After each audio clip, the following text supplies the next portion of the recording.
America, Israel और Iran पर चल रहे युद्ध का आज 12वां दिन हो चला है और इस युद्ध के बीच ईरान ने 3 बड़ी शर्तें रख दी है और कहा है कि अगर ये शर्त मानी जाएगी तभी युद्ध समाप्त होगा, वरना ऐसे युद्ध चलता रहेगा। अब इस युद्ध को समाप्त करने के लिए ये 3 शर्तें मानना अमेरिका और इजराइल के लिए टेढ़ी खीर हो जाएगी, क्योंकि ना तो अमेरिका झुकने के लिए तैयार है, ना दूसरी तरफ ईरान झुकना चाह रहा है। ईरान की ये 3 शर्तें कहीं ना कहीं अमेरिका और इजराइल को झुकाने के लिए है। ईरान का कहना है कि उनका जो शासन चल रहा है उस शासन को मानना पड़ेगा।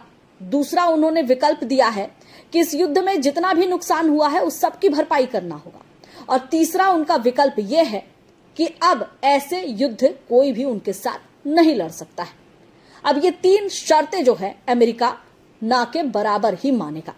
दूसरी तरफ अमेरिका है जो ये कह रहा है कि ईरान घुटने टेक चला है, लेकिन इस पर कितनी सच्चाई है ये तो आने वाला वक्त बताएगा।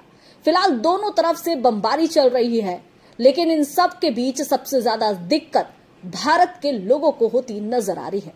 खैर, ये भारत की बात नहीं है, कई और देशों में कुछ इसी तरह की स्थिति नजर आ रही है, लेकिन भारत में एलपीजी गैस सिलेंडर को लेकर हाहाकार जो मचा है, इससे अब आने वाले समय में और कितना नुकसान होगा ये भी देखना होगा। और क्या आम जनता के घर का चूल्हा भी अब बंद होने की कगार पर है?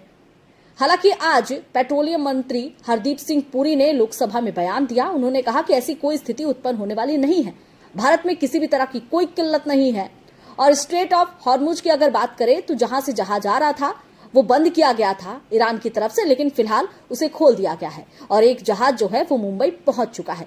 यानी ये जो दिक्कत है वो कूटनीतिक तरीके से भारत खत्म करने की कोशिश कर रहा है, आगे बढ़ रहा है, लेकिन कितने दिनों तक ये युद्ध चलेगा और अगर ये युद्ध लंबा खिंचता है तो स्थिति ऐसी भयावह होनी लाजमी है। खैर, भारत सरकार की अगर बात करें तो भारत सरकार कह रही है कि हम कूटनीतिक स्तर पर पूरी तरह से कोशिश कर रहे हैं, ऐसी कोई किल्लत ना हो, और जनता से भी ये कहा जा रहा है कि अफवाहों पर ध्यान ना दें। मेरा वीडियो कैसा लगा कमेंट करके जरूर बताइएगा।